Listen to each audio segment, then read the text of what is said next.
Vou tentar ser rápido, apesar que é difícil, gente. A nossa história é muito boa e muito rica, dá vontade de falar por horas.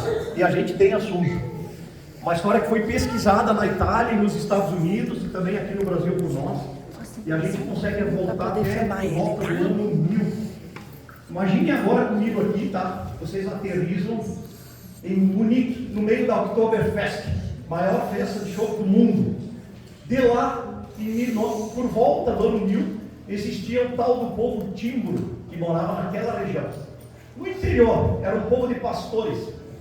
E esse povo, no ano 1000, foi convidado pelo arquiduque de Verona para migrar para o norte da Itália. Então eles atravessaram os Alpes austríacos e chegaram numa região que hoje é chamado Asiago, o Alto Piano de Asiago. E outras regiões também. O povo tímbro é um povo bastante antigo, que remete lá à Dinamarca, se a gente voltar na época de Cristo, lá ao norte da Dinamarca, a região da Luctânia, e esse povo ele se espalhou pela Europa. Naquele ano 1000, tinha um grupo bastante grande e numeroso que morava na Bavária. Era um grupo que falava alemão. O timbro é um dialeto do alemão antigo. Esse povo, então, se deslocou e foi ocupando espaços no norte da Itália. E a região do Alto Piano de Asiago, a partir do ano 1000, então, ficou ocupada por esse pessoal.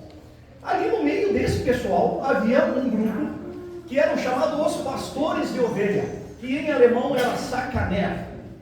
Essa era a denominação, não era bem um sobrenome, era meio que uma denominação que se identificava um grupo de famílias. E lá no meio daquele grupo de famílias que migrou, estavam os precursores dos nossos cúnicos. Eles moraram no Alto Piano. Até 1404, era um povo que pertencia à comunidade de Verona. Em 1404, a poderosa República de Veneza, famosíssima, riquíssima, aquela cidade linda que a gente anda nos canais e tal, aquela cidade, aquela república incorporou a região de Asiago, ano 1404. Eles ainda falavam alemão tímbro lá. E aí eles foram absorvidos e ficaram dentro da República de Veneza, por isso que a gente chama que nós somos vênetos, porque eles ficaram incorporados a esse reino até virem para o Brasil. Uma pequena mudança, em 1797, Napoleão Bonaparte invadiu aquela região e tomou Veneza. Foi a primeira vez que Veneza deixou de ser independente. Ela passou a ser um reino subordinado aos impérios que existiam na época, principalmente o Império Austríaco. Por isso que a gente tem alguns italianos que chegam aqui lá no passado e dizem, mas eles eram austríacos. Eram porque essas regiões que ficavam nos limites entre os impérios. E o povo, então, vêneto, cúnico, ele morou todo esse tempo dentro da comunidade de Veneza, os vênetos. Lá pelo ano 1480, que é quando mais ou menos surgem os sobrenomes italianos em geral, porque teve um concílio da Igreja Católica que definiu que deveriam ser anotados sobrenomes das pessoas na hora do casamento, na hora do nascimento. Até então isso não era um costume importante. Quem registrava sobrenome era realmente os muito ricos, né? E lá tem a formação do nome cúnico, então surgiu ali pelo final desse século, 1400 para 1500, porque tinha um tal de Gaspari, do grupo Sakaner, os pastores de ovelha, que ele se chamava por apelido de König, em alemão, que significa rei. Mas ele não era rei de nada, era um povo muito pobre, pastoril, trabalhador, assim, de trabalho de campo mesmo, né? Era um apelido, tipo um apelido brincalhão. Então chamavam ele de Gaspari, o rei. E aí, com isso, ele ficou conhecido assim. Os filhos, quando eles começam a ser registrados em contratos, está tudo escrito, isso tem documentado, os filhos e os netos começam a ser chamados. O Antônio ficou viúvo, Antônio do Cúnico, Gaspari Cúnico. E a palavra cúnico foi se tornando então um sobrenome. E a partir daí as gerações que foram nascendo foram registradas como Cúnico. Assim surgiu o nosso sobrenome.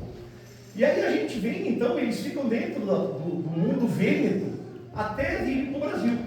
Porque a Itália foi formada em 1865, 66, 71, por aí. Se formou o país Itália. Até então não existia.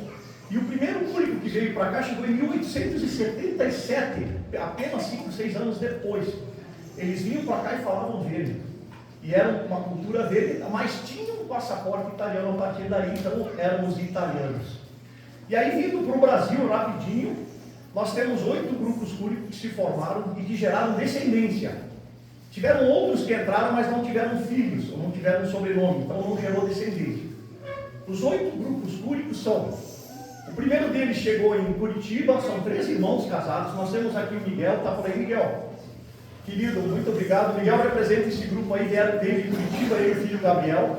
É o primeiro grupo cúrico que chegou no Brasil em 1877, 3 irmãos casados, um grupo enorme, e ainda uma irmã, a Domênica, casada também, com um rigor. Logo em seguida, em 1886, alguns anos depois, chega o segundo grupo cúrico. Bortolo e Giacoma, não lembro agora o nome dela. O Bortolo, ele chegou em 1886, em Curitiba também. Dali gerou muita descendência. Se estabeleceu no município de Almirante Tamandaré, na Grande Curitiba. Em 1888, chega o próximo grupo cúrico, se estabeleceu nas fazendas de café de Divinolândia, interior de São Paulo. Esse grupo, o casal teve apenas 2 filhos homens que geraram descendência bastante grande. Uma delas continua até lá em Divinolândia, tem um único amigo nosso lá, o Donizete, que participa do Facebook, do grupo, tem plantação lá, planta café, planta várias coisas, é do campo ali, né, do agronegócio. Está lá ainda, no mesmo local onde havia fazenda. E um outro filho migrou para o litoral de São Paulo. Tem muito cúrico que se estabeleceu a partir de Santos, São Vicente, gerado por Pascoal Cúrico. Aí nós viemos para 1891, tem a história mais interessante que eu acho dos cúricos do Brasil. Um menino de 22 anos chegou sozinho, Giuseppe Cúrico. 5 anos depois ele estava casando com uma das meninas mais ricas do Brasil, uma menina chamada Clara de Castro. De Castro era uma família poderosíssima, tinha fazendas enormes, eram amigos do imperador, o imperador visitava esse pessoal, o imperador Dom Pedro II, topo da pirâmide, né, do Brasil. Esse rapaz sozinho, pobre, miserável, chegou da Itália e 5 anos depois casou com essa menina riquíssima. História de novela, gente, história de novela. Está no livro, quem quiser entrar em detalhes depois pode ler sobre isso. Depois segue a vida deles, e hoje a família deles, na verdade, toda migrou para a Grande São Paulo. A gente chama esse grupo de Grupo da Grande São Paulo, porque a descendência toda ficou ali. Depois, nós temos em 1892 a chegada dos nossos grupos coloniais aqui do sul. Primeiro grupo aqui de Nova Bassano, São Jorge, o nosso grupo, grande maioria de todo mundo aqui, Ângelo e Rosa Caldana, chegaram em 1892, se estabeleceram diretamente na linha Luiz de França, lote número 1, em Nova Bassano. Aí muita descendência, aqui todos vocês sabem essa história, a maioria, né, que é o grupo daqui. O outro grupo que chegou quase juntinho é o grupo de Nova Veneza. Cadê o pessoal de Nova Veneza? Levanta a mão, por favor. Olha o grupo bom, vieram muito queridos vocês, obrigado. O pessoal veio de Nova Veneza. Esse grupo veio 2 irmãos, o Bortolo e o Giacomo, um casado e outro solteiro. Esse grupo chegou mais ou menos junto com o Ângelo e a Rosa. Eles pegaram navios próximos. A gente pega a pesquisa lá em Gênova na partida, a diferença é uma semana.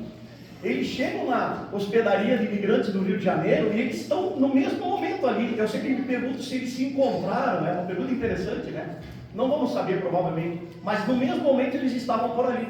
O Ângelo e a Rosa, perdendo 2 crianças, foi tragédia total por causa de doenças, ficaram mais tempo na hospedaria. Eu imagino que é por conta da doença. Os 2 irmãos vieram para Nova Veneza e o Ângelo e a Rosa partiram logo depois e vieram para cá. O outro grupo que veio para o sul, o grupo de Guaporé, levanta a mão aí por favor, o Guaporé Montauri, muito obrigado que vieram. Tem aqui o seu Marino, a geração mais antiga desse grupo aí, 98 anos, muito obrigado, seu Marino. Está aqui representando o grupo de Guaporé, um grupo numerosíssimo. Domênico Cúrico e Maria Petronila Pisato chegou em 1892, e a partir daí, na verdade, eles chegaram em Bento Gonçalves, tem toda a história contada, o grupo deveria ser de Banho. Mas eles ficaram em Bento Gonçalves uns 5, 6 anos e migraram toda a família para Guaporé e todos os filhos juntos, a descendência partiu dali. Por isso que a gente chama o grupo de Guaporé ou Montauri, que depois emancipou, né? E nós temos o último grupo cúrico, 1896, chegou em Capivari, São Paulo, também para as fazendas de café, trabalhar em fazendas de café. Pessoal que se espalhou bastante, eu chamo de grupo vai e vem, porque alguns deles voltaram para a Itália, outros voltaram para a Itália e voltaram para o Brasil, voltaram para a Itália e voltaram para o Brasil, um troço absurdo, assim, tudo documentado, e aí geraram grande descendência também. Então é isso, são esses os grupos cúricos, a gente tem que se orgulhar de conhecer essa história.